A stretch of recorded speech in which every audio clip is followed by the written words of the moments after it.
Progressive hit 7. Thank you very much. Dragon Song Yessie hit 12 months. Says a year of being better informed and always entertained. Many thanks. Also, yes, the cilantro. To each their own.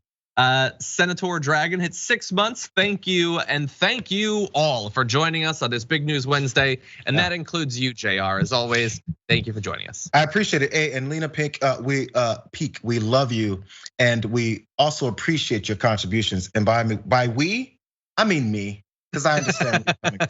I do. Speak for yourself, buddy. But how about this? Let's, between today and the next Big News Wednesday, or pre-Thanksgiving Big News Wednesday, let's have some material movement on getting that shirt made. Okay. Let's have a step closer, okay? Can we do that? I'm down. Hey, maybe they'll reach out to Lena and they'll give her something for her design. Who knows? You know what? And if you're out there and you're looking for a design challenge, here's what I wanna do. When I say a Johnny Pie t-shirt, all I mean is the letters TYT, which we've done, with a pie crust texture. That is literally all that I mean. If you have a design of that, send it in. I think launching that for Thanksgiving, there are worse ideas. I've had worse ideas. I will continue to have bad ideas, and I will still be very impressed by them. Anyway, JR, thank you for joining us. I hope you have a good one. Thank you, guys. We'll see you. Those of you at home, we've got Indisputable coming up right after this. Amy Mickelson, thank you very much. We also have me joining Anna Kasparian for the second hour of the Young Turks. It's Wednesday, which means it will be an ice cream party, so you're not gonna wanna miss it. But until then, stay safe out there, stay sane out there. Don't consume needless cilantro out there, and we'll see you soon.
Welcome into TYT's Indisputable with Dr. Rashad Ritchie, but as you can guess, I am not Dr. Ritchie. I am Adrienne Lawrence, and I am filling in for him while he is away. And I am super excited to be joined today by host David Shuster.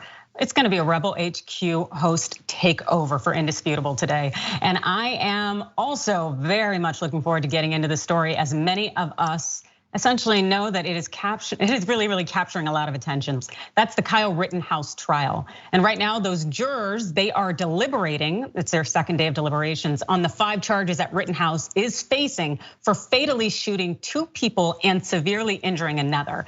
But while we await the outcome from the jury, we are learning essentially more forms of nonsense that have been going on with this trial and the benefits that Rittenhouse has been enjoying with, of course, special treatment courtesy of the judge. Now, in this instance, what we're talking about is the judge letting Rittenhouse handpick the folks who would essentially decide his fate. The judge told Rittenhouse to blindly choose from the jury pool using a Raffle tumbler. Check out this video. We'll draw out 6 of the numbers. Do you want me to leave them as is, Judge? Or No, just separate them and.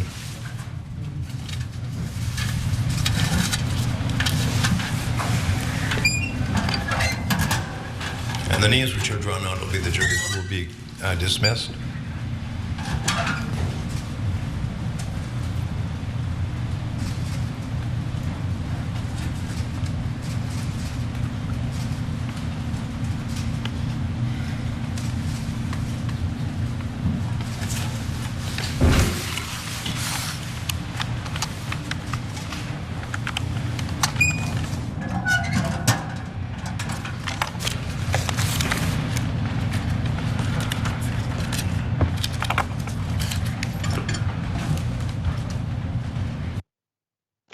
Rittenhouse clearly got to play a part in his own justice of the justice system. And you know what, that may have looked pretty odd to you because it is odd. It's completely unheard of for a defendant to draw the numbers of alternate jurors. Usually the clerk of court would select the alternates. Let's see essentially what the Hill had to say when they wrote on this. Judge Bruce Schroeder instructed one of the defense attorneys essentially to put a pile of paper slips with the numbers of the 18 jurors, which he said had been exhibited to the defendant in the raffle drum. The bailiff, after spinning the drum, opened it to Rittenhouse, and he selected 6 of the slips of paper one by one, eliminating those 6 and leaving 12 official jurors. Now, according to a reporter in the courtroom cited by the New York Times, the 6 jurors who were dismissed appear to be 3 white men and 3 white women. So that left a single person of color on the jury. 7 women, 5 men. They're now deliberating over the verdict. And this is just one of the multiple questionable actions from Judge Bruce Schroeder that really has led many to question his ability to fairly judge this case. I'd love to know, David, how does this sit with you? It doesn't sit well at all. I mean, I was half expecting that when they called out some of those numbers, one of the jurors who was suddenly found out they were alternate was going to scream, "Bingo!" I mean, this is silly. This is not a game. And Adrienne, I've covered a lot of federal court trials and some state trials. You've been involved in a lot more, but I've never heard of anything like this. I mean, maybe this is how they have an opportunity to do this in Wisconsin, and maybe the judge has some discretion in terms of how he determines sort of the random pick of who of the 18, which 6 are going to be alternates and which 12 actually go into deliberations. But this is just, it's bizarre. The idea that you would give the defendant who couldn't face up to life in prison, you're gonna give him the opportunity to stick his finger in there and draw out the whole thing was revolting on so many levels. Exactly, there are 2 parties here. It's the state prosecution and Rittenhouse. The fact that Rittenhouse gets to choose kind of like what, it's some kind of election process and it's just fun, maybe playing bingo. Give me a break. The fact is that generally the clerk of court, a completely neutral party, is the one to choose in that lotto system. But no, it's like the judge essentially is treating Rittenhouse like more of a kid, like his kid, as opposed to doing his job. Like this is a photo here of the judge and Kyle Rittenhouse. And Rittenhouse is standing very close to the judge, really right over his shoulder during the trial proceedings. How often have you seen a defendant be able to get that close to a judge? This is absurd, David. Yeah, no, I'm with you 100%. I mean, there's just everything about this has been so bizarre and so weird. And I guess my question for you, Adrienne, because you're a lawyer, you've got lots of experience in all sorts of different platforms and trials and whatnot. aside from, and I assume that, there's nothing appealable about how they randomly select which jurors are in and which are alternates, but it does go to a pattern. And I wonder if in the pattern of the odd behavior that you've seen from this judge, do you see any grounds for appeal or any grounds for mistrial, perhaps, because of specific actions, specific decisions, and the way the judge has handled all of this? The problem is there are so limited circumstances or options that can be taken right now because the judge is essentially overseeing the entire case. So I doubt the judge is going to essentially turn on himself and say, I made a wrong decision. I've been completely partial toward the defendant. And so I'm going to declare a mistrial because I mucked this up. I doubt that's going to happen, unfortunately. But we do know that the thing is that the judge has ruled so often in Rittenhouse's favor that if Rittenhouse is convicted, his opportunities to have things to appeal about, the issues he can raise are few and far between because it's essentially you won on everything below, even to the extent that it was absolutely absurd. So what do you have to complain about? You got an almost an impartial or a partial trial that was in your favor and you still lost. But then again, it's the people who lose if he isn't convicted as far as I'm concerned. Yeah, I'm with you. And the thing to me is, putting aside, the matters of facts and the law. Well, actually, facts are important here. The fact is, here was a teenager who crossed state lines with an AR-15. Now, regardless of what the law says about the specifics in this particular case and how the law may apply, I just think that society has an interest in trying to dissuade teenagers from showing up at protests with loaded AR-15s. The cops don't want them, parents don't want them, protesters don't want them. This kid, I mean, if he gets off on all of this, I think it almost opens the door to more copycats who are gonna say, okay, well, I can show up with my AR-15 the next time I see a protest I don't like. And if I feel threatened, then I can open fire. That's terrible. It's a terrible message to send to society. No, it absolutely is. And you know what? The fact is, let's go ahead and continue this conversation when it comes to police officers. And as we know, Kyle Rittenhouse really wanted to be one. But as we go down in Georgia, we know that 6 police officers, they've been indicted over the death of a man named Antonio May. This 32-year-old man was from Fulton County, Georgia, and really the circumstances of his death are they are very disturbing. So these 6 deputies tased him, beat and pepper sprayed this 32-year-old man while he was naked. They physically restrained him and eventually killed him. Now here's a photo of Antonio May with his family. So you should get a view of this man and who he is, because when I read to you essentially what happened to him, it's going to be disturbing and upsetting. Let's talk about what the Atlanta Journal-Constitution has reported on how he was arrested. So May, he's a 32-year-old father of 3 from Macon, had been arrested and taken to the Fulton County Jail after he was accused of throwing rocks at the windows of the American Cancer Society building downtown. His lawyer, Michael Harper, said May died of cardiovascular collapse due to physical restraints. And this was a death that occurred in police custody. So let's talk about that. Because once he was in custody, the police handling of what happened to May clearly seemed to lead to his death. So in the cell, May took off his clothes and exposed himself. In response, 6 deputies went into May's cell, with one using a taser on him without warning. Now, this is according to the lawsuit. These officers would call it Taser Tuesday. So a confrontation ensued, after which all 6 deputies tasered, beat, and pepper sprayed May. That's according to the lawsuit. Then the deputies allegedly placed May in a restraining chair, covered his head in a spit mask, a mask that's used to protect police from body fluids, and they tried to wash the pepper spray off of May by placing a water hose to his face. This man was covered in a mask and they had water hose going directly at his face. Now, May's family had filed a wrongful death lawsuit against the jail and its healthcare provider in May of 2019, alleging excruciating pain and suffering. Now, this has been more than 3 years later, and we have a grand jury that's indicted those 6 deputies on 5 charges, including felony murder, aggravated assault, battery, and violation of oath of office by a public officer.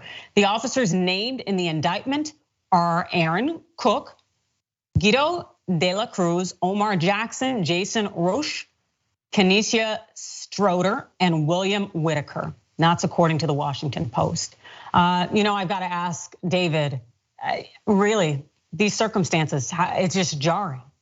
It's disgusting. And first of all, a couple of things jump out. And correct me if I'm wrong, Adrienne, but I mean, a prosecutor has an opportunity, has the option of going to a grand jury, or the prosecutor could bring charges themselves. And I feel like too often prosecutors, because they don't want to take responsibility themselves for having charges brought against police, they kick it over to a grand jury so they can say, oh, well, it's the grand jury that brought the charges. So that's the first thing. First of all, good for the grand jury for doing this. Secondly, clearly, Mr. May was having some sort of emotional breakdown, a psychological episode, if you will. I mean, to be throwing rocks, if that's what he was really doing at the building. But again, once he's in custody, and then if he, even if he does, take off his clothes when he's in a jail cell, obviously this is a man in need of sort of mental help. He's in mental distress. The response is not force. And that's the problem with police culture across the United States. We need to respond to people not with force, but to say, okay, what can we do to try to de-escalate the situation, to try to help this person? Did the police ever try to bring in some sort of mental health professional to say, okay, let's try to figure out how we can solve this? No, instead to go in with tasers and pepper spray and to beat this guy because he's not conforming to what you want. Obviously, he's not confirming because there's something going on in his head that isn't exactly right. That doesn't mean that you are allowed to beat him up. And so again, I do hope that, in addition to the grand jury indictment, I hope this does go to trial and that these officers get convicted and fired and everything else, because at a certain point we have to send a message. This kind of behavior when you're in police custody, even if you are taking off your clothes or having some sort of mental issue, that doesn't mean that police are allowed to cause you to have a heart attack. Yes, no, it does not allow that at all, and it's not acceptable in any way. As you've noted, this man was having some kind of psychological breakdown, and that's something that his family has alleged in the complaint. The fact is he was just throwing rocks at the American Cancer Society building. He wasn't presenting a direct threat to anyone, and it's also alleged that he went into police custody easily and without issue. It was only when he was in his cell, he had started to strip and whatnot, where he was essentially not adhering to the standards of behavior that you'd expect. But that does not mean there should be Taser Tuesday, where this man, Mr. May, is treated as though he's not even a human being. And I do appreciate definitely what you said about the Fulton County DA's office. They did have the option of just filing charges on their own or going to a grand jury. And this has been several years since essentially it occurred. And the Fulton County DA's office, it really has unfortunately dragged out the case for these 3 years. And the newly elected DA, that's Fani Willis, well, she is promising that the May family, that they should have a verdict by the end of the year, which is huge. And this is what the Atlanta Journal-Constitution said. The Fulton District Attorney's Office presented the results of its 3-year investigation on Tuesday. It is now the duty of my office to prove these charges beyond a reasonable doubt to a jury at trial. My staff and I will continue to work to ensure that justice is done in this case. That's the statement from DA Fani Willis. And I think that that's a powerful statement. And the fact that she got moving on this as the new DA, it speaks volumes. But David, do you think that there's actually going to be change, that these officers will likely be held accountable? Wow, that's a great question. And I think, look, in an ideal world, they would be held accountable in part because there would be other officers who certainly knew. I'm sure there were a lot of people in the department who knew about this episode. And I would like to think that the prosecutors are going to benefit from testimony from other officers who will say, yeah, such and such an officer came to me and confided this is what happened and they were happy about it or they thought it was funny. But I mean, that kind of testimony would be very powerful. And I'm sure that testimony is out there. The question is, well, do the police feel comfortable enough to say this cannot happen anymore? And because it cannot happen anymore, we're gonna help the prosecutors. And I, a police officer who knew about this, I'm gonna provide testimony against fellow officers because this cannot stand. To me, that would be a crucial sign that police culture is starting to change and that officers in general recognize that this kind of stuff is wrong. I'm not optimistic that's gonna happen. And I'm not optimistic that police departments are going to change. But at a certain point, there are a lot of good officers out there. And some of them have to stand up and say, you know what? I heard about this 3 years ago. I didn't like it then. I don't like it now. I'm gonna give the prosecutors everything that I know about my colleagues and what they did. That would be so nice, but I understand you essentially not holding out that much in terms of optimism, because the fact is it's that you cross that blue line and you end up suffering in the end. I think we just had a story recently in the media where an officer who essentially turned in another cop for engaging in misconduct and violating civil rights, that he was the one to get fired, as opposed to the officer who had engaged in the misconduct. And the fact is that a lot of these officers will look the other way because they could be the ones to suffer in the event that they actually speak up. Our system is very broken, very, very broken, especially in this instance where you had Taser Tuesdays, a play on Taco Tuesdays, as though that's acceptable to essentially make it sport to attack inmates, to attack people who are being held, and especially an individual who is having a psychological breakdown. It just seems highly unethical. Do you have any last thoughts on this, David? Yeah, no, I agree. I mean, I think there's a certain element to the certain sadistic nature of some people that are drawn to law enforcement, and that for whatever reason, it seems to attract people who feel like they've got the power to beat up other people. And that's where I think police culture needs to start in terms of how it changes, is that first there has to be a better way of weeding out people who may be prone to violence or who enjoy beating the hell or tasering somebody. And then secondly, there's gotta be some way that police departments across the United States, whether it's retraining, whether it's recruiting, whether it's changing the staffing, there's gotta be a stronger mental health component. People who are mental health experts who get brought in to assist with these situations. It shouldn't be up to 6 police officers who are trained on how to physically detain somebody to determine, okay, how can I de-escalate this and solve this person's mental health issues? That shouldn't be the expectation, but there should be an expectation that police officers will have that resources they can call nearby so that they don't have to go and pepper spray and taser. There's somebody that can come in and talk to this guy and try to bring things down to a level where everybody is safe. And as long as that mental health component is not available to police officers, or police departments are not encouraging that resource to be available, these problems are gonna continue. Absolutely, they will persist. And something I hope the federal government does, as we know that Merrick Garland's Attorney General's office said it's really doing a lot in terms of holding local law enforcement accountable, is they need to have some kind of federal oversight investigation here. If you had an act called Taser Tuesday that's as prevalent as it is, and it sounds like these officers are using their tasers as sport on individuals who are taken into custody, which led to this man's death, then you really have a problem within your department that it needs to be weeded out, and it cannot be weeded out by anybody on that local level. We definitely need federal involvement. All right, thank you so much for joining us for this first segment here, and we will be back shortly. See you soon.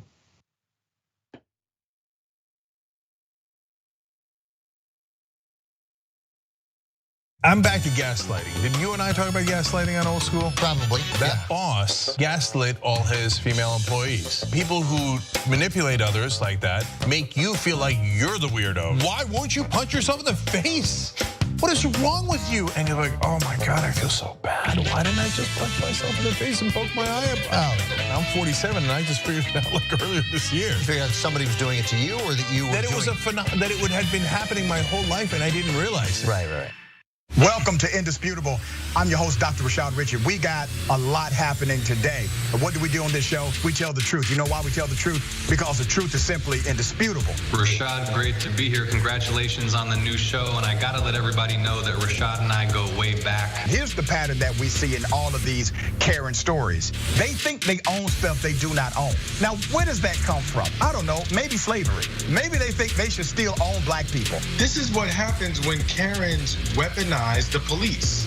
When you're used to privilege, equality seems like oppression. It hits you in a certain way when someone is holding you against your will, treating you like you're a criminal and you're an innocent person. This is something that black people face no matter where they are. A stronger black economy lends itself to a stronger, greater economy. Don't think it's exclusive of you, it's inclusive of you. What's your beef with critical race theory? It adds more fuel to the fire of the racist tendencies that we already have. We have a generation of problem solvers that can remedy the problem if they are properly taught what the problem is. You know who created redlining in this country?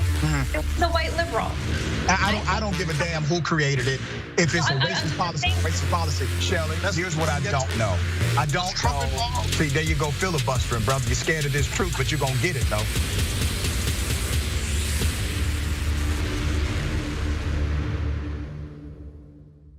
Do all of you know the Young Turks? An outlet like yourself that are willing to cover this story from the very beginning. You have the Young Turks and a bunch of other progressive forces saying this is the time to fight for our values. And I think right now there are a lot of progressive voters, many leftists who feel like they don't have a home. And this is why what Cenk and the Young Turks are doing is so important. What we've done is sustainable, slow, healthy growth. And I think that's the way news should be, where you don't rely on sensationalist stuff. You don't lean on whatever's trendy in the news at any given moment. You just go with the truth. You gave me a platform. You've uplifted so many other progressive voices through this network, and you're constantly looking for people that you can amplify through the work we do, through the infrastructure that you built at TYT. It takes those early people who believe that can really be the seeds of this movement, and that has been the Young Turks. We're super serious about the news. We also managed to do it in a way that is fun and lighthearted. We're not TYT, you're TYT.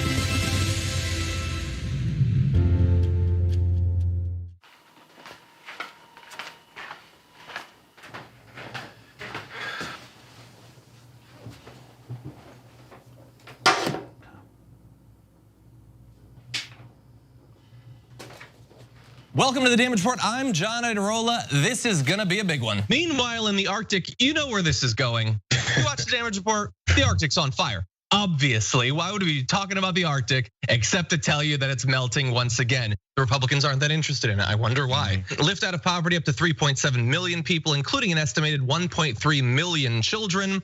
Hashtag save the children? Not if it costs money. I mean, come on.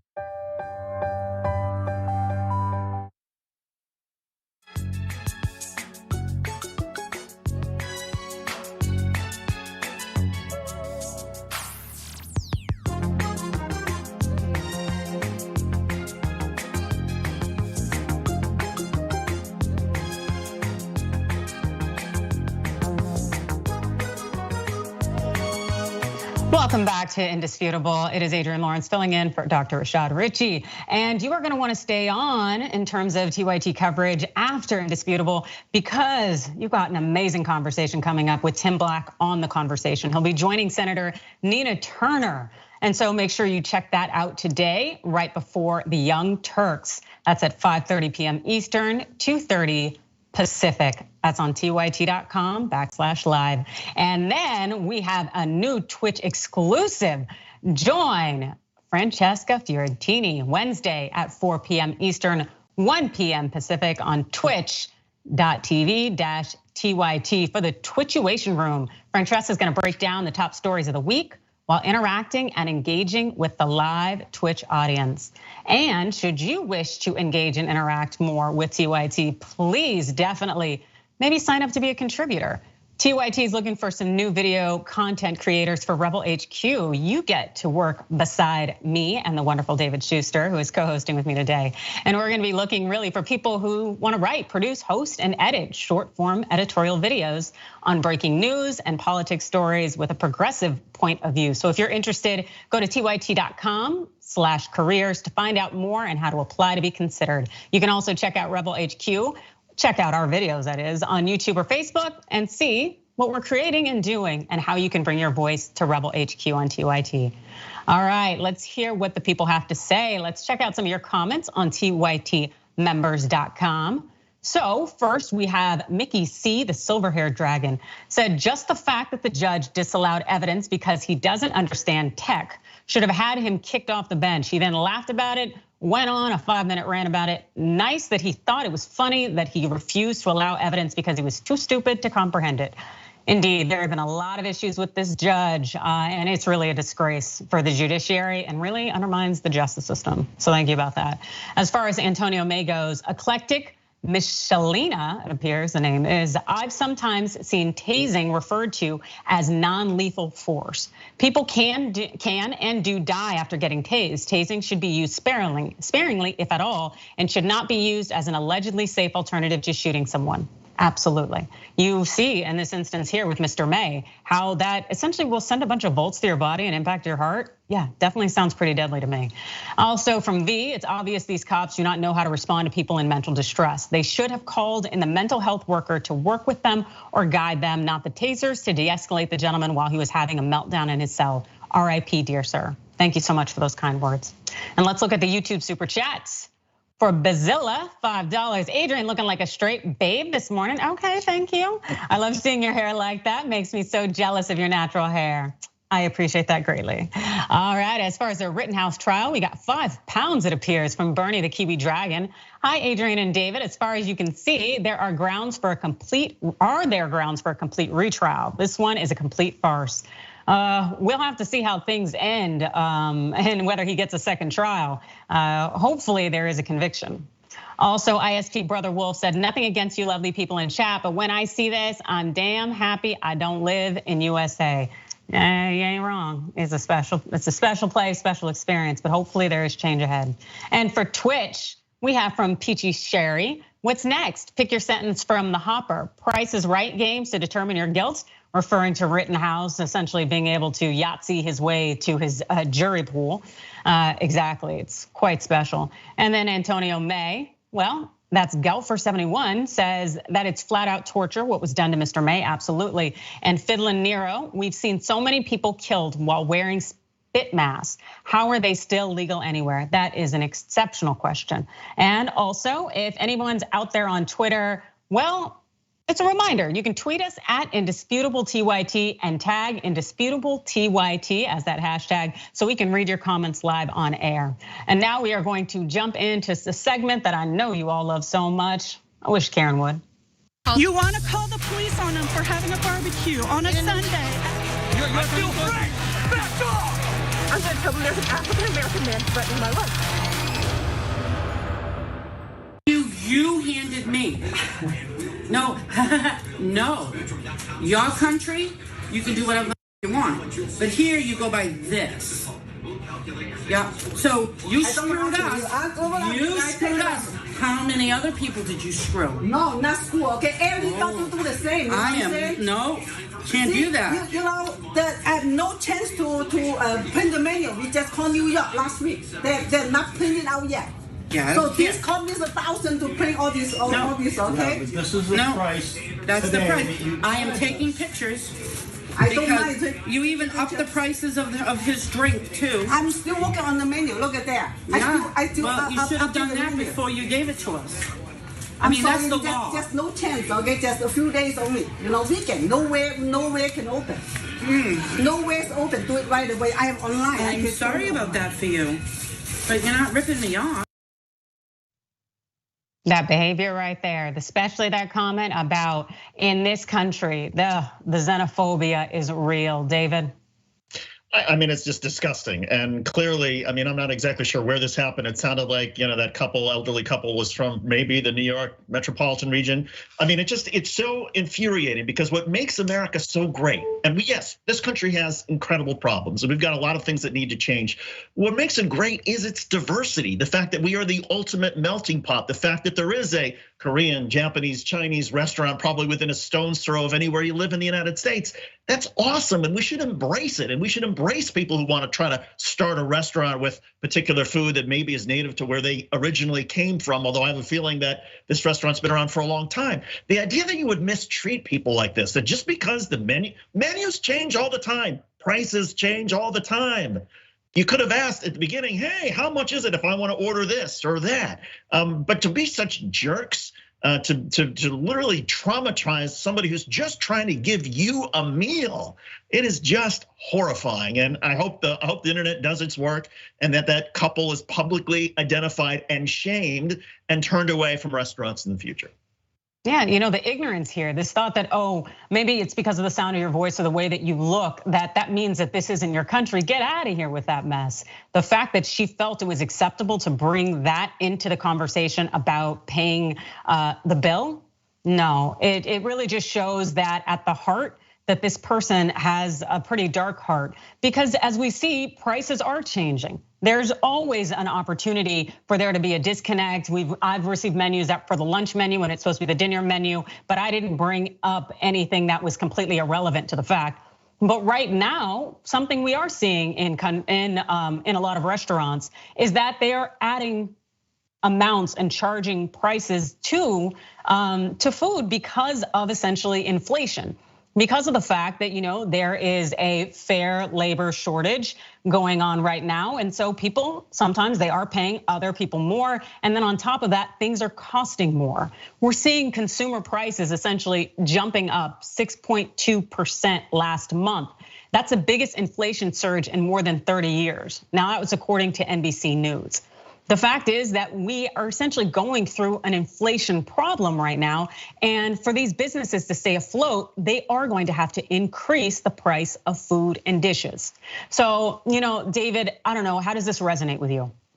Well, look, I mean, restaurants in particular, I mean, it is their job to serve you, to bring you your meal, to make sure that it is healthy and safe. And you think about what restaurants have gone through the last 18 months and with the pandemic and COVID and trying to keep everybody, they're trying to stay in business. They're opening their doors. They're trying to make sure that everybody has a safe and tasty experience. And this is a response, a sense of entitlement from somebody who's xenophobic and racist. I mean, that couple should be grateful, A, that they're allowed to sit in that restaurant, that the restaurant hasn't been closed, B, that they're able to be served food that is well prepared and that there's a safe environment. And yet, instead of being grateful, instead of showing some gratitude to the people who are preparing your food and delivering your meal, this is what you do. You say, oh no, you changed the price on me, how dare you?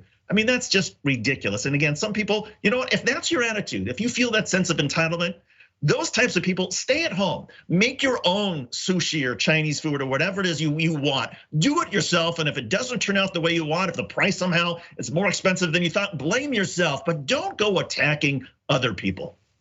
No, don't go attacking other people, exactly. And as far as it's concerns with this inflation issue, that's something that Biden and his advisors and also economists are saying that the Build Back Better Act is supposed to help cure, because we haven't fully recovered from the pandemic in any way as far as economics go. And the labor market, it is not necessarily as stable as it should be. And so, hey, we need something in place to make the necessary changes. But let's go ahead and move on to our next conversation, which essentially takes us to Nevada. That's where a judge on Tuesday, he sentenced a Las Vegas man to probation on a charge because he voted twice in the 2020 election by mailing in his deceased wife's ballot. The funny part about this is that the man in question, his name, Donald Kirk Hartle, he is facing these charges because he was also happened to be one of those people who, love to tout the thought that there was election fraud going on. And of course, as you might imagine, as we'll discuss, it looks like this gentleman is a Trump supporter. Well, let's see what CBS News Now 8 from Las Vegas said. Donald Kirk Hartle, 55, he was facing 2 charges relating to last year's election. In court Tuesday, Hartle pleaded guilty to 1 charge of voting more than once in the same election. He also appeared virtually in court with his attorney, David Chestnut. Hartle reached a deal with prosecutors to avoid prison time. Now, Judge Carly Kearney also fined Hartle $2,000 as part of the plea agreement. The original Category D felony carried a maximum prison sentence of 4 years. Ultimately, to me, this seems like a cheap political stunt that kind of backfired and shows that our voting system actually works because you were ultimately caught. That's what Kearney told Hartle in court. And about his deceased wife, Rosemary Hartle of Las Vegas, she had died in 2017 at the age of 52 from breast cancer. That's what Kirk Hartle had told CBS 8. And a ballot for Rosemary was issued in October 2020 and later received by the county. But Kirk said that the ballot never came to his house. The I-team found that even though Rosemary died in 2017, her name appeared on the active voter list. And so we do know that this Hartle gentleman, if he stays out of trouble for a year, that he's gonna be able to withdraw his plea instead of guilty to a charge of conspiracy to commit voting more than once in the same election, which is a misdemeanor. So this guy is basically getting a pass, or the potential for a pass if he stays out of trouble, despite the fact that he clearly broke the law. David, thoughts? This is white privilege, right? Because if this guy is getting a very lenient treatment, but think about it this way. If this had been an African-American gentleman or an African-American family that had somehow knowingly voted twice, knowingly committed fraud, do we think that the Trumpsters would have been okay with, let's knock down your sentence, let's have a plea agreement, you don't have to go to jail, we'll reduce this to a misdemeanor in the future? No, the Trumpsters would have been infuriated would have said that black person who violated our ethics and undermined democracy, they should go to jail. We know that's how they would react. And yet, okay, when it's their ox that's being gored, when it's this Mr. Hurdle, Captain Kirk, whatever his name is, the Trump supporter, and he gets caught voting twice, and his wife died several years ago. He knew what he was doing, but now he gets to plead out. And now he gets kid glove treatment. I mean, it's just remarkable. It is, and I love the fact that you brought up the Trump aspect of it, because this man wasn't just a Trump supporter. He really went hard in the paint for Trump. This is according to CBS. Hartle, he's the chief financial officer at Ahern Rentals, which hosted a rally for former President Donald Trump last September and was cited for violating coronavirus protocols. The umbrella company hosted a QAnon conference in October at the Ahern Hotel off the Vegas Strip. Now, the Nevada Attorney General Aaron Ford said this in a statement. This particular case of voter fraud was particularly egregious because the offender continually spread inaccurate information about the elections despite being the source of fraud himself. I'm glad to see Mr. Hartle being held accountable for his actions, and I want to stress that our office will pursue any credible allegations of voter fraud. That is the right statement, and I love this energy. I do hope the Attorney General keeps it up, but it would be nice if, hey, maybe you didn't give passes to people or opportunities for them to correct their behavior, especially when they know they're wrong. So let's go ahead. Go ahead, David. I was gonna say, I would have some respect for Mr. Hurdle. Look, I get that there are people out there who see that the earth is flat, and therefore they're building their own sort of, I don't know, parachutes or something so that it would fall off. Likewise, if Mr. Hurdle said, you know what, I am so convinced there's widespread voter fraud, and so that's why I did it, because I felt like, well, if they're committing voter fraud, then I should be able to commit voter fraud too. At least you could almost sort of follow, you could almost sort of respect that sort of line of logic and reasoning, even though it's kind of crazy. But to try to hide this and to complain about other people getting engaged in voter fraud and then just sort of pretend that, well, no, this was just sort of an innocent mistake. I mean, come on. Yeah, seriously. And the misinformation campaign, the fact that he was supporting Trump and violating coronavirus protocols, also supporting QAnon, like this person is a true problem. So by virtue of the fact that he can now hopefully reduce this to a misdemeanor, like it doesn't leave me feeling very confident that the system is taking this as serious as it should, because individuals like this who are in positions of power, as this man is the CFO, he can continue to engage in this behavior, and it's really just that slap on the wrist. And we've seen a little bit too much of that. We do need to see these individuals be held accountable for their behavior, especially when they're out here essentially trying to undermine our democracy. But we will talk more about individuals undermining our democracy next. Stick and stay.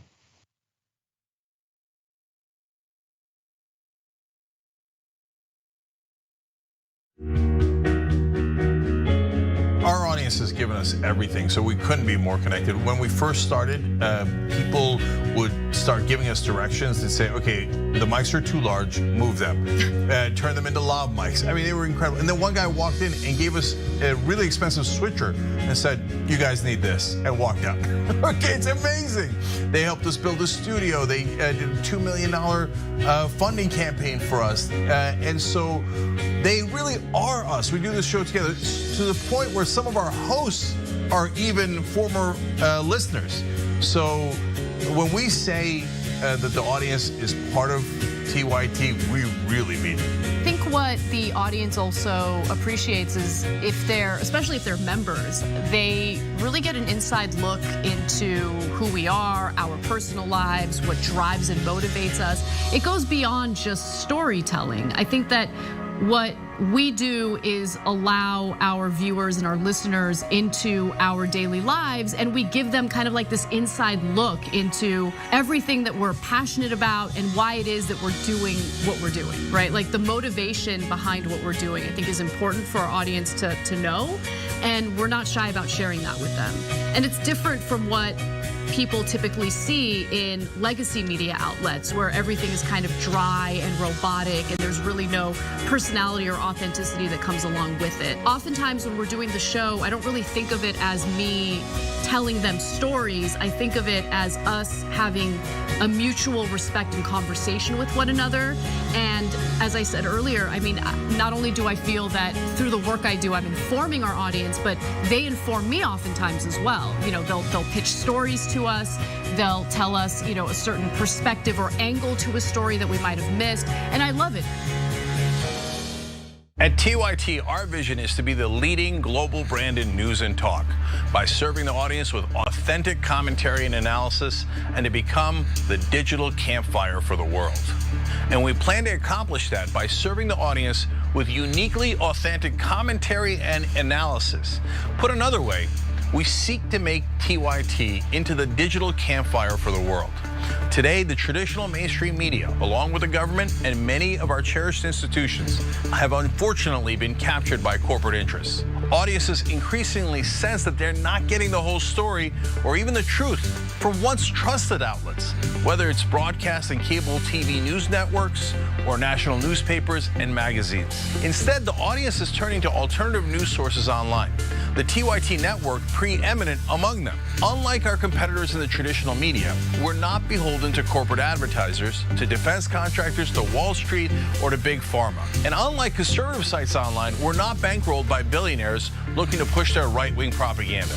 We only answer to our audience, and for nearly 2 decades, we've delivered by producing honest, timely, and insightful perspectives on the day's news without fear or favor or concern for whose toes we might step on or which powerful elites we might offend.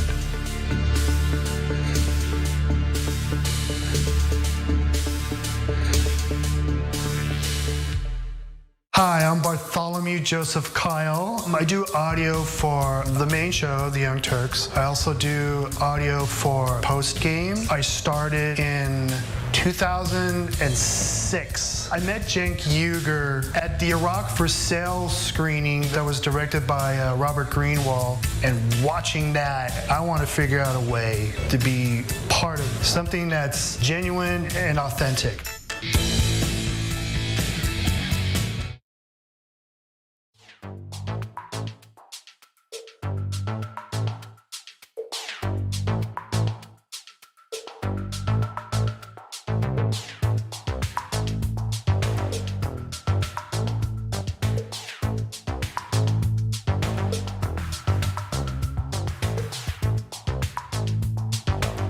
Welcome back to TYT's Indisputable. Adrienne Lawrence in for Dr. Rashad Ritchie. And after the show today, you can catch Tim Black on The Conversation. He's going to be joining Senator Nina Turner, and it's going to be pretty exciting.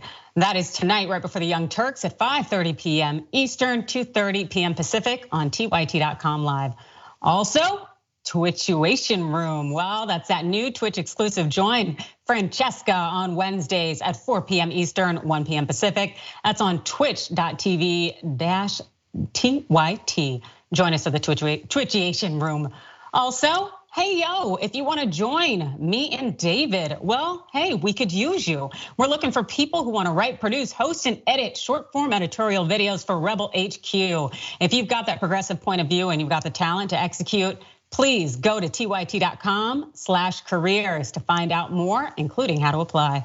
So let's read a few of the viewer comments. I love to hear from you all. First up on TYT members at tyt.com, we have Eric the Red.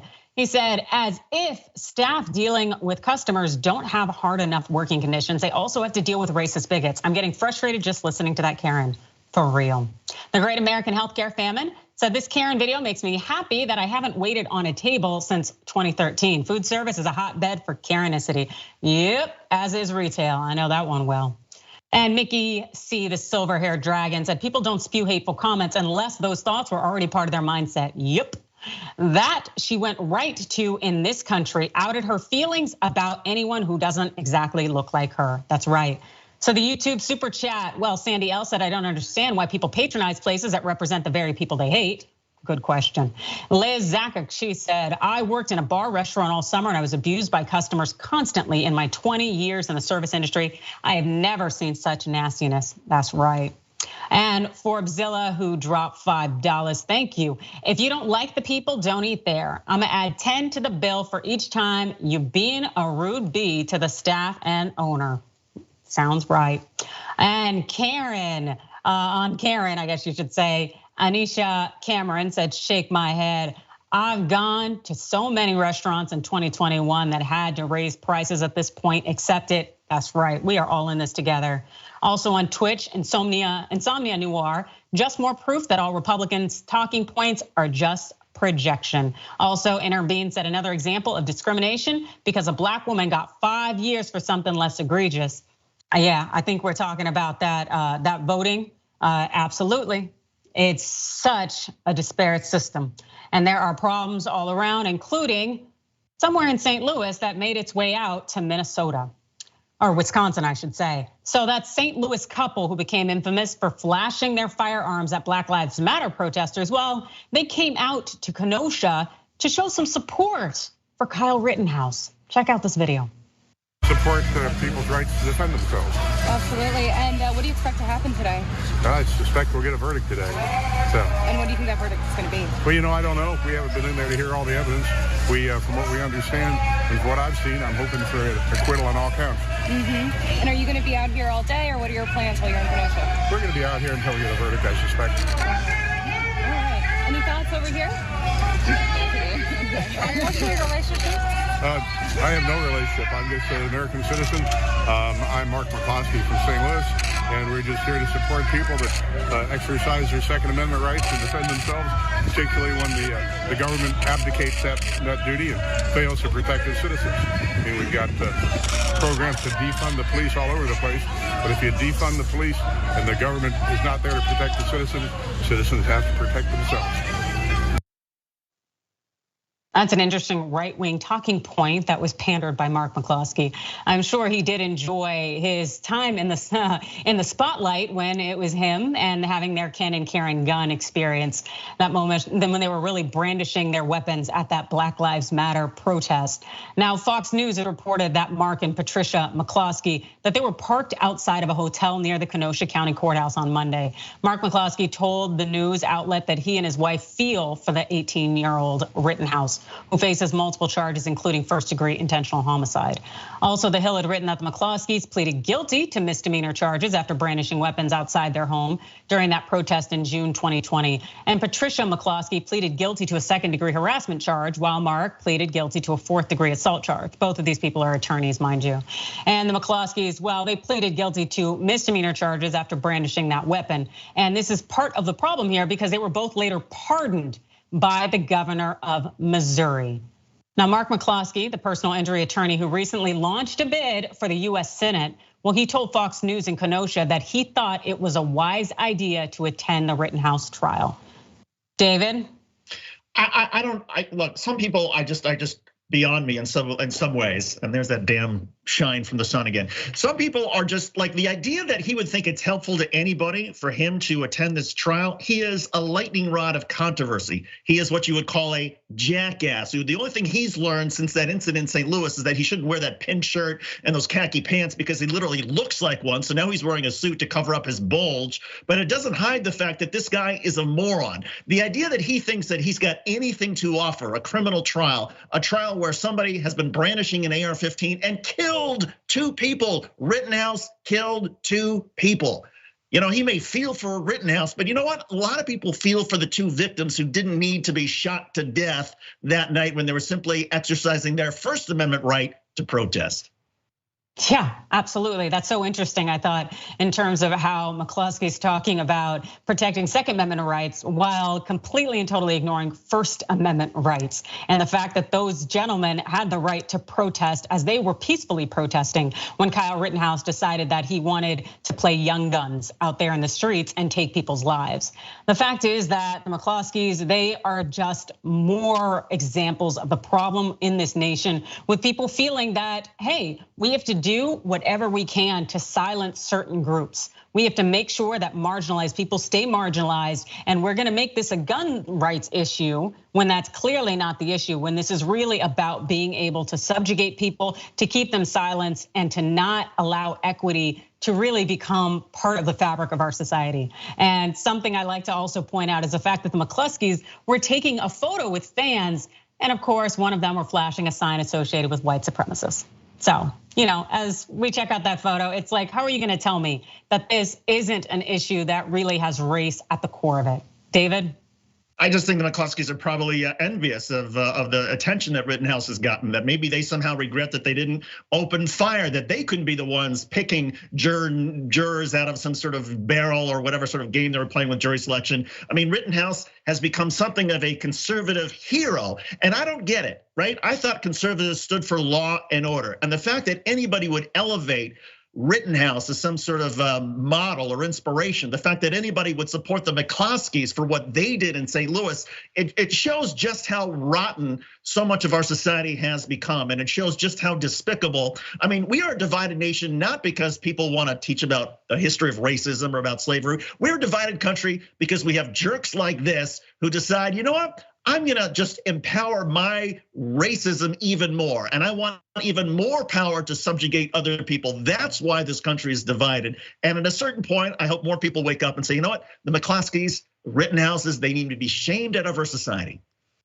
Yep, absolutely. That would be nice in terms of change, because we definitely don't see people like the McCloskeys out here attending trials where Black people have essentially been prosecuted for using weapons in open carry states and whatnot. But let's go ahead and move on to our last story. So the leader of the Proud Boys, that's a far right group that has a lot of problems.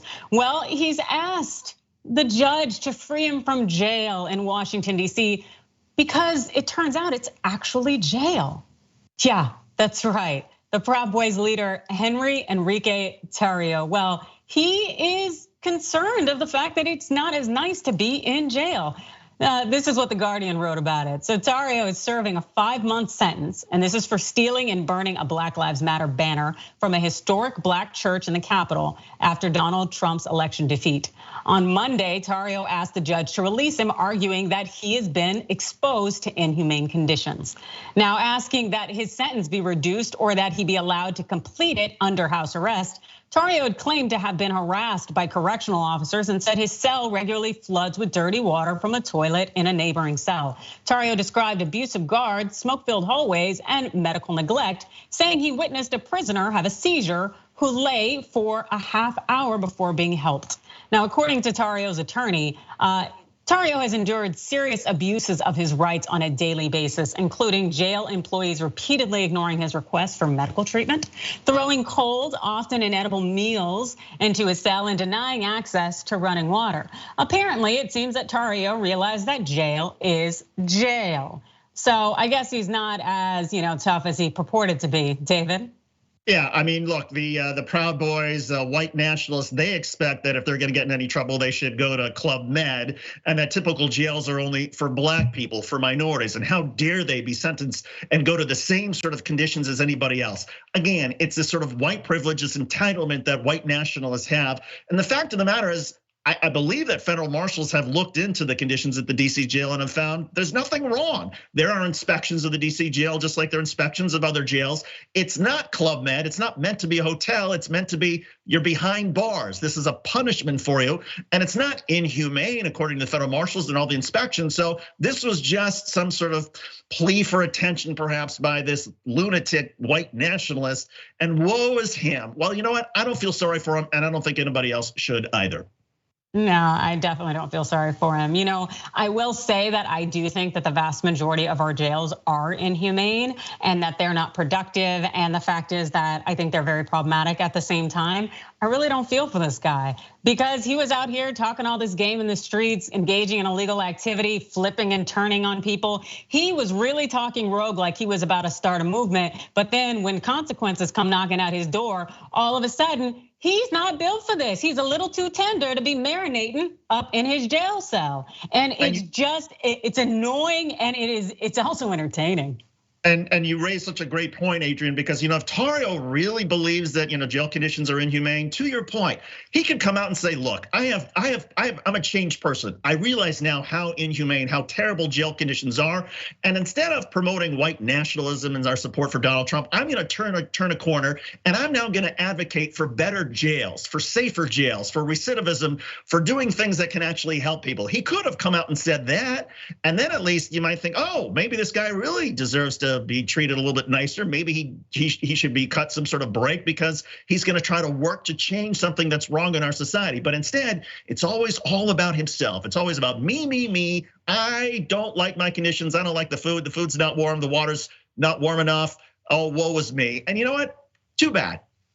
Yeah, it's like you created the circumstances from which you now complain. And I haven't heard him essentially renounce the Proud Boys and say it was an entire mistake. And he may have, but I haven't heard it. So it clearly hasn't been that loud and clear. But one thing we do know is Tarrio had pleaded guilty in August to that destruction of property, and that the DC Superior Court judge said on Monday that he's gonna rule by the end of the week on whether he's gonna reduce Tarrio's sentence to 90 days. And I definitely damn sure hope he does not, because consequences need to be experienced by these individuals based on how much chaos and criming they've done, and really how many people they've recruited to engage in the same amount of havoc.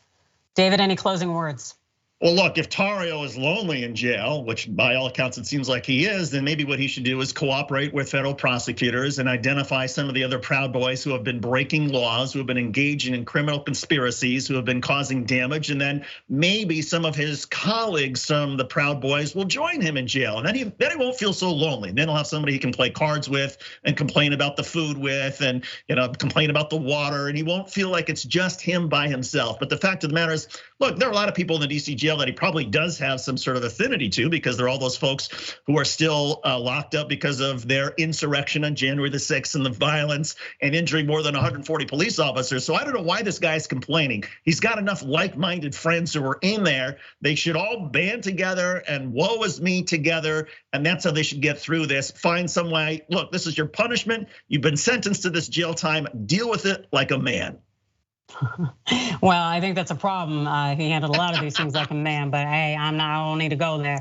But thank you so much for joining us today, David. I'd love you to share with everybody where they can find more about you, where they can see your stuff.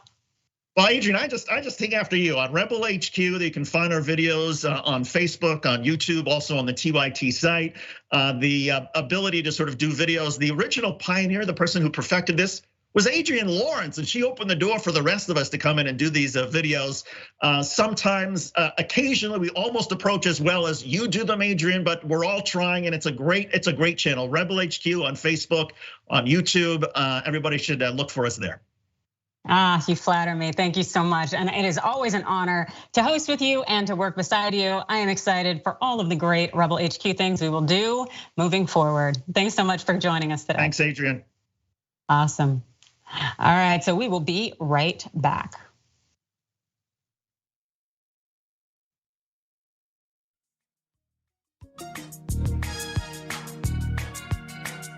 Old school's pitched to me from Cenk. It'll just be me, you, Jesus, Ben, and maybe Michael. And we're like, okay, cool. I can do that every week. As you can see, me, Jesus, Ben.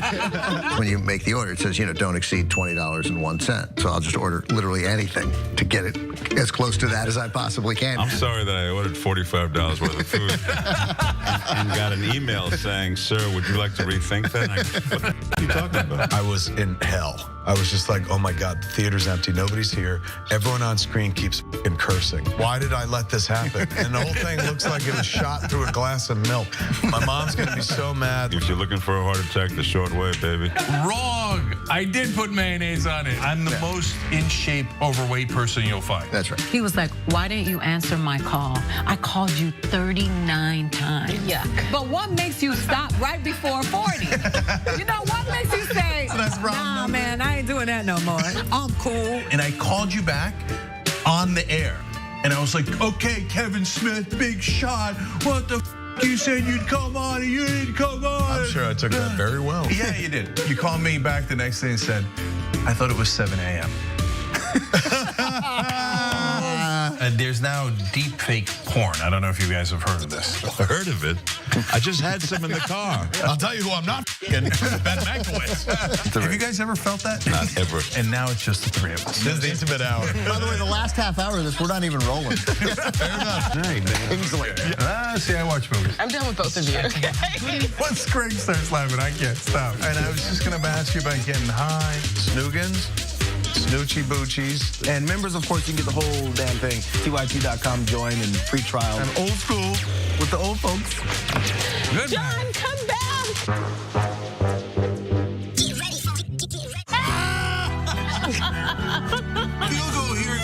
It's time to switch to beer. Oh, man. Oh, God. Do your best. He's a little like.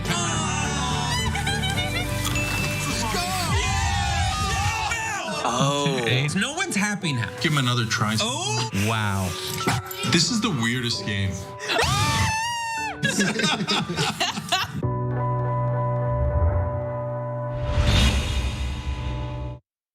I'm Brett. I would like to refer to this segment as the Do I Still Have This Talent show. So I want to see if I can play harmonica without my hands.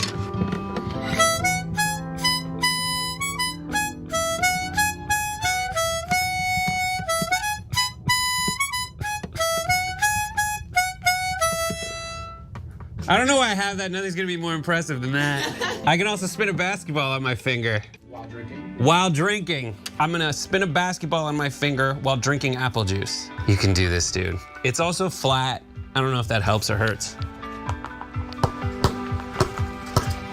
And it seems to be somewhat wobbly. Ta-da!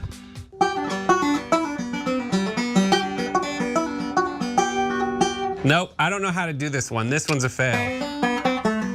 Nope. Oh God, I'm so mad.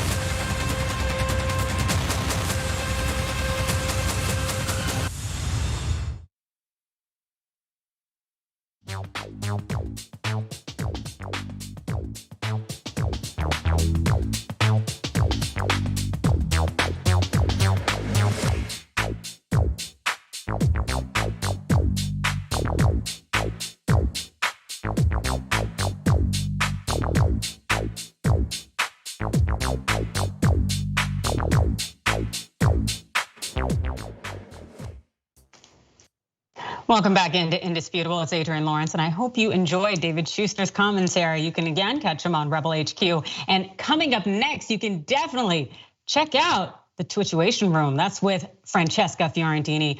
That's Wednesdays, 1 p.m. Pacific, 4 p.m. Eastern, twitch.tv/TYT. It's coming up next. And also, I'd love to hear what you guys have to say. I really enjoy your insights. So let's hear just a little bit about it, where we have TYT members at TYT.com. And the word on the street, Jess B. Anti-Racist, said Rittenhouse's attorneys are accusing the state of withholding better quality video evidence. The prosecution is saying Rittenhouse's former attorney knew of the evidence, and Tucker Carlson apparently aired said video on his show as Fox News purchased this drone evidence. That sounds like there is a lot going on, and I'm definitely gonna have to get hip to the game with it, I will tell you. A lot of things moving on right now. And also, that Proud Boy crying in jail, yeah, that's right. Aw, poor baby. I do hope he enjoys that jailhouse rock. And for our YouTube super chat, Sandy L said, wait, it's wise for him to come, but problematic that Black civil rights pastors attend Aubrey's case? Yeah, that's right, as we've seen with the attorneys representing the defendants there, claiming that having Black civil rights pastors in house is problematic. Some way it's gonna sway the jury. Yeah, I'm sure. Anyways, the Proud Boy about his tears, Millennia Falcon said, if you do the crime, you gotta do the time.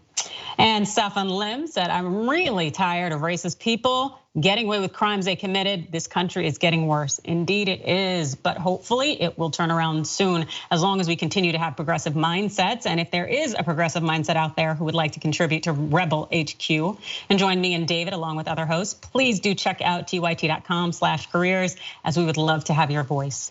And next up now, we have a replay for you with a bullpen. That's Fox News host Trey Riddle is joining Dr. Richie. You are gonna love this debate, and I've loved this time with you. Thanks for catching me, Adrienne Lawrence, and you can hit me up on Twitter at Adrienne Law, or on Instagram at Adrienne Lawrence, or hey, on Rebel HQ. But enjoy this repeat episode of The Bullpen. We have Trey Rader, former U.S. Congressman, radio host extraordinaire out of Florida. Seems to be a guy who has common sense until you actually engage in in-depth conversation. Trey, how are you? Oh, come on. Hold on, brother. Quick. Let me remove this metal pen from the back of my head.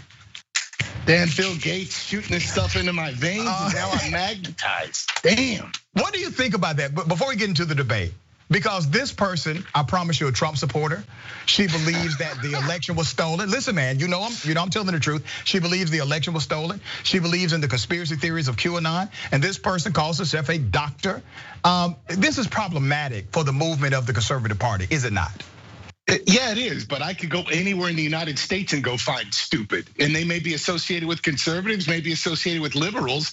And it's a problem. It's a problem on both sides, most especially when you right now doing what you're doing. You're picking the stupidest idiot out of the bunch and putting her to your millions of viewers online right now and saying, look at these people. They're the conservatives. But see, that's the thing. Trey, she's not the stupidest. You and I have talked before. Trey, I'm so far right, I meet the left. Listen, she's not the stupidest person I can find.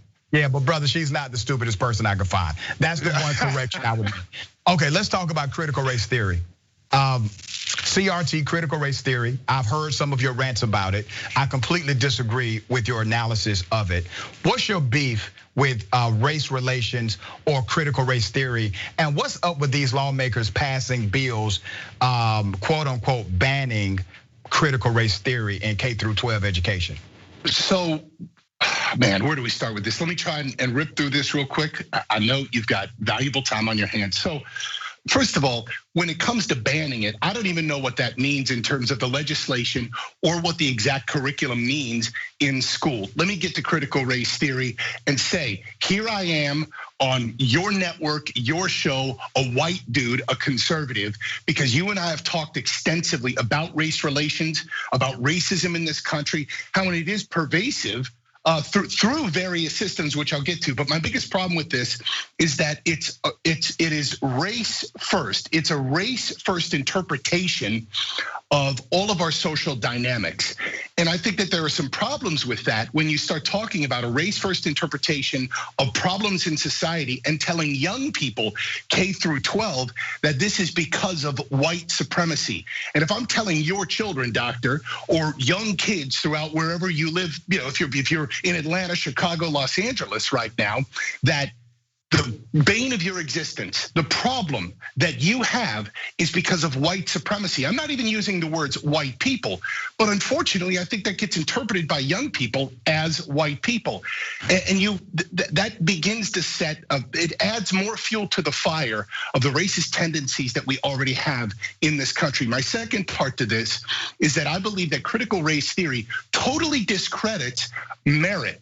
And what I mean by that is these cheesy ass things like hard work and going out there and earning a living and all of that. And I would also apply that now statistically to asking, how do you apply critical race theory to the success of minorities in this country, like the Jewish population, or the fact that Asian American males out-earn everyone? So let's go back to one of your conclusions. You actually said that you believe systemic racism or institutional racism exists. So let's start there.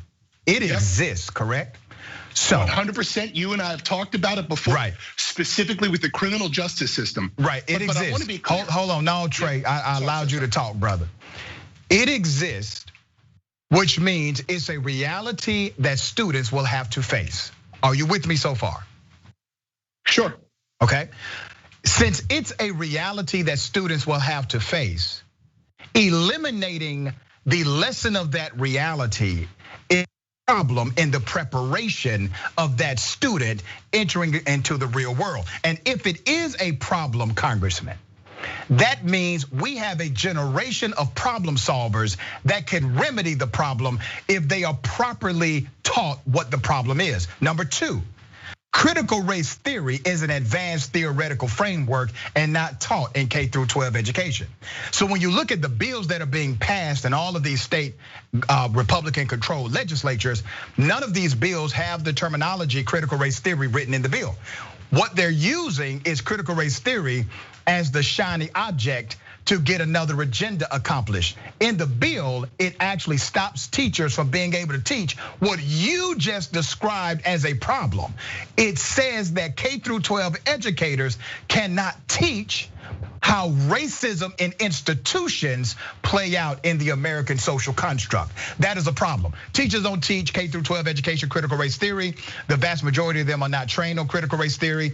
I would dare argue you don't even know what critical race theory is because nobody taught you. I was actually trained under the theory and I teach the theory at the university. It's like saying you are an expert on socialist theory, or you're an expert on the theory of leadership psychology, or you're an expert on transactional leadership. If you haven't studied these things in those theoretical frameworks, you can understand some elements of it, but you don't understand the theoretical framework of how it's applied in higher education and academia. So why are lawmakers lying to people, saying that they are in fact banning critical race theory, when the truth is, Trey, they're banning what you have said on my show is something that's wrong with America. They're banning the teaching of true history. So let me take that from sort of back to front. If you recall, just 2 minutes ago, I started with, I don't think that lawmakers really have a definition, or school teachers or school Republican lawmakers. Make it clear, no Democrats are signing off on this. Listen to me, Doctor. You know that I'm the first to slam Republicans just as much as I do. Well, go ahead and slam them, brother. Slam them right now on the show. Whatever the hell that they can, but Trey, rally their bases and garner more. But Republican lawmakers are the only ones doing this. Slam them specifically. There, slam, boom. I'll friggin' hit him with my magnetic powers. So listen, I talk about systemic racism and have extensively with you previously. But I think that there's a few things that I have an issue with. And hell, I'd ask you, why don't you educate me on more of the theory? But first, I would talk about the difference between systemic and systematic. And where I see that shaking out is systemic is I can draw conclusions like this. I'm Trey from the suburbs of Ohio. I got a close friend here in Florida who's also Trey from an all-black neighborhood in an area that earned a nickname of Lil Pakistan because it is horrific. The crime rates, the broken, it's terrible, right? This kid's upbringing was radically different from mine, right? Like you look at the way that we both were raised, and I realize that for part of me, my difference does come from white privilege. Again, something I know and accept. Here's my problem with that. When we talk about white supremacy or white privilege, I think that unfortunately it's often used to simply shut down somebody from even having an opinion. So it's just like mansplaining. Hey, can I talk about abortion, women's health issues, this or that? No, because you have a certain body part. No mansplaining. You can't talk about this because you have white privilege. But when we look at this bigger picture of critical race theory and white supremacy, my difference of systemic racism and systematic is that systematic is saying that whites are doing this to you every single day. And that's a freaking problem when you're teaching a young child that whites are the reason that you are living in poverty, don't have a father or mother at home, and your situation is just terrible all around. Oh man, let me help you out here, brother. Because I do think you have a fundamental misunderstanding of critical race theory. So we've already established that critical race theory is not even taught in K through 12 education. So it is dishonest for Republicans to say they're signing legislation to ban critical race theory when the wording isn't even codified in the language of the bill. Let's talk about what you just described as systemic versus systematic. Here's what critical race theory does, and here's what an element of that theory does.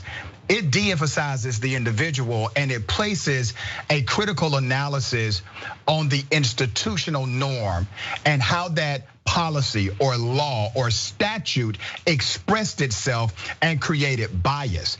And the individuals who wrote them, some of them were implicitly biased or some of them had what we call hyper bias. But it doesn't matter when the policy expresses itself in a bias. I will give you an example of a policy that expresses itself in bias.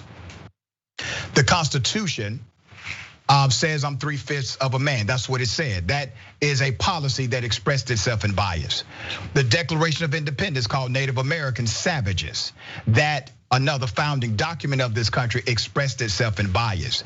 The fact that black people could not vote, the fact that black folks had to sit at certain places in restaurants, all of those traditions of our legal system and statutory code created designs. And those designs are still here, even if you decrease significantly the number of actual racists in America. If you do not critically analyze the design of these institutional policies, you will still have unequal outcomes. That's what critical race theory suggests you analyze. It is not indoctrination. Critical race theory simply asks and poses a question. That's all it does, in order for you to analyze institutions and de-emphasize individual racists. So all of that I'm fine with, but when you look at the definition according to two different areas here, that it is inherent that the United States inherently racist insofar as it functions, creates, maintains social, economic, political inequalities between whites and non-whites, and that whites are the perpetrators, or that it is unified by, loosely by the way, which is a little weird that they use that kind of ambiguous language, two themes: white supremacy in its social structural racism exists. Look, I think that you and I. Where are you reading that from, Congressman? Where are you reading that from? I've got directly from the Dictionary Britannica. The other is Wikipedia. The way that sums up those were written by white folks. So let me give you the real definition of critical race theory. Do you know when critical race theory was created? Do you know? I believe that it started out in the 1960s and then was more solidified in the 1980s. And you are correct. So basically, the 1970s is when legal scholars, most of them understanding the diversity requirement for this nation to actually have equity or equitable outcome. So this comes from a legal scholarship doctrine in the 1970s. You don't find it ironic, Trey, that a critical theory that has been around since the 1970s is all of a sudden enemy number one after Donald J. Trump said that he wanted to ban it in the federal government? You don't find that ironic, brother, that you've never talked about this before in your natural life until Donald J. Trump said something about it while he was president of the United States? And you had a problem with a statement about America being inherently racist. Now, that's actually something I agree with. I believe America is inherently racist based on the understanding of inheritance, which is the etymology of the word inherently. Inheritance means what you have been given by way of tradition or lineage. That's what inheritance means. We agree to that, correct? Yes, I'm with you on all of this. Go ahead. Okay, so you're with me on that. The inheritance of this nation goes back to the foundation of the country. And the foundation of the country was rooted in the ideology that white people of means, influence, and money could own black people in the United States. So when we say America is inherently racist, that means America inherited the racism from the formation of the country. You don't get away from that inheritance in the United States of America, and that is the inheritance we are fighting against every day. It is a bad inheritance. Where does this end up? Like what? Okay, so look, you and I could sit here and talk about race all day, and I think you know where I stand. I'm a white dude from Ohio that speaks 3 languages. One of them Spanish. I didn't go travel through Latin America because I hate brown people. I love culture, I love people. But when I keep hearing over and over, you can't have opinions on this because of white privilege. You've inherited racism. I'm not saying that, brother. I know that. I'm not saying that. I brought you on the show. Let me tell you what it ends up, where it should end up. A critical analysis of the policies and making sure we create policies that encourage diversity, that speak to the melting pot tradition of what this nation can be. That is how you change it. But you don't get there if you're teaching children that there's no problem with institutions that they are about to connect with. My second doctorate degree is in how institutional racism is inside of higher education.